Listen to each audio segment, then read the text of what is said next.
আসসালামু আলাইকুম, আমি শারিয়া হাফরিন আছি আজকের নিউজ এক্সপ্রেস ট্রেন্ডিং বাজ অ্যানালাইসিসে। আজকের বিষয় আইন শৃঙ্খলা পরিস্থিতি ও নির্বাচন ঘিরে ষড়যন্ত্র। গত 24 ঘন্টায় দেশের রাজনৈতিক ও নিরাপত্তা পরিস্থিতি একাধিক গুরুত্বপূর্ণ ইস্যুকে কেন্দ্র করে নতুন করে আলোচনায় এসেছে।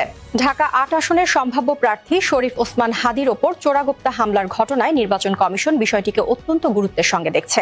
ঘটনার পরপরই ইসি আইন শৃঙ্খলা বাহিনীর শীর্ষ কর্মকর্তাদের সঙ্গে জরুরি বৈঠক করে এবং নির্বাচন বানচালের যে কোনো চেষ্টার বিরুদ্ধে কঠোর অবস্থানের কথা জানায়। নির্বাচন কমিশনের পক্ষ থেকে বলা হয়েছে, চোরাগোপ্তা হামলা, বিচ্ছিন্ন নাশকতা বা ভীতির পরিবেশ তৈরির চেষ্টা বরদাস্ত করা হবে না। বাড়ানো হচ্ছে চেকপোস্ট, গোয়েন্দা নজরদারি এবং নিরাপত্তা সমন্বয়। এদিকে প্রধান বিচারপতি ডক্টর সৈয়দ রেফাত আহমেদের বিদায়ী অভিভাষণও রাজনৈতিক অঙ্গনে নতুন আলোচনা তৈরি করেছে। তিনি বিচার বিভাগের স্বাধীনতা, অতীতে রাজনৈতিক হস্তক্ষেপ এবং প্রাতিষ্ঠানিক সংস্কারের প্রয়োজনীয়তার কথা তুলে ধরেন, যা নির্বাচন পূর্ব সময়ে বিচার ব্যবস্থার বিশ্বাসযোগ্যতা নিয়ে প্রশ্ন ও প্রত্যাশা দুটোই বাড়িয়েছে। হাদির ওপর হামলাকে কেন্দ্র করে বিএনপি নেতৃত্ব নির্বাচন বানচালের গভীর ষড়যন্ত্রের অভিযোগ তুলেছে। দলটির নেতারা এটিকে গণতন্ত্রের বিরুদ্ধে পরিকল্পিত আঘাত এবং পরাজিত ফ্যাসিস্ট শক্তির পুনরুত্থানের ইঙ্গিত হিসেবে দেখছেন।